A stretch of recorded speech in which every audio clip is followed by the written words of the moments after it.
ಈ 4,000 ಹಣ ರೈತರಿಗೆ ಖೋತ ಆಗಿದೆ.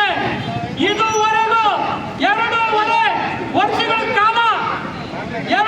ವರ್ಷಗಳ ಕಾಲ ರೈತರಿಗೆ ನಯಾ ಪೈಸೆ 4,000 ಹಣ ಬಿದ್ದಿಲ್ಲ. ಏನು ನರೇಂದ್ರ ಮೋದಿ ಅವರ ಸರ್ಕಾರ 6,000 ರೈತರಿಗೆ ಕೊಡ್ತಾ ಇದೆ. ಈಗಲೂ ಸಹ ಬಂದ ನರೇಂದ್ರ ಮೋದಿ ಅವರು ರೈತರಿಗೆ ಚಾಚು ಚಪ್ಪಿನ ಅವರ ಅಕೌಂಟ್ಗಳಿಗೆ ಹಾಕ್ತಾ ಇದ್ದಾರೆ. ಆದರೆ 4,000 ರೂಪಾಯಿ ಈ ಭ್ರಷ್ಟ ಕಾಂಗ್ರೆಸ್ ಸರ್ಕಾರ ರೈತರಿಗೆ ಇದುವರೆಗೂ ನಯಾ ಪೈಸೆ ಹಾಕಿಲ್ಲ.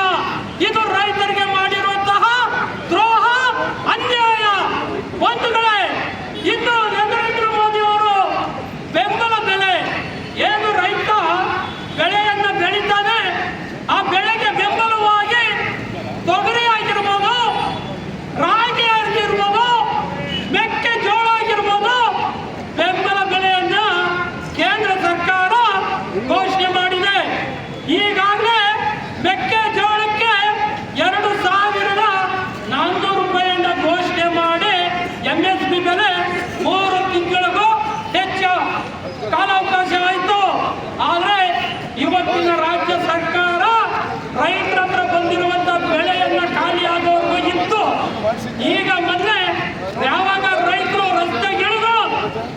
ರಸ್ತೆಗಿಳಿದು ಆದ್ಮೇಲೆ ಮಾನ್ಯ ಮುಖ್ಯಮಂತ್ರಿಗಳು ಸಿದ್ದರಾಮಯ್ಯನವರು ಒಂದು ಆದೇಶವನ್ನು ಮಾಡ್ತಾರೆ. ರೈತರ ಮೆಕ್ಕೆಜೋಳ ಬೆಂಬಲ ಬೆಲೆ ನಾವು KMF ಮುಖಾಂತರ ಕೊಂಡ್ಕೊಳ್ತೀವಿ ಅಂತ.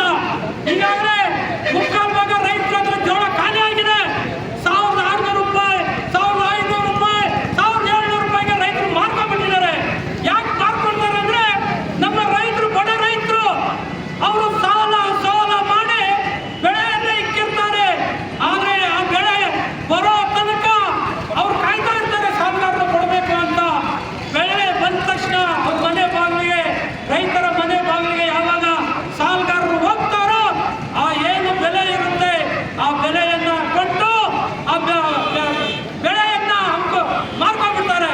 ಆದ್ರೆ ಇವತ್ತು 3 ತಿಂಗಳು ಆದ ನಂತರ ಕಡೆ ಗಳಿಗೆಯಲ್ಲಿ ಬೆಂಬಲ ಬೆಲೆಯನ್ನ ಒಬ್ಬ ರೈತರಿಗೆ ಅದು 25 ಕ್ವಿಂಟಾಲ್ ಜೋಳ ಅಂತ ನಿಬಂಧನೆಗಳನ್ನ ಇಟ್ಟಿದ್ದಾರೆ. ಅದು KMF ಮುಖಾಂತರ ಅಂತ ಕೊಂಡ್ಕೋಬೇಕಾಗಿರೋದು.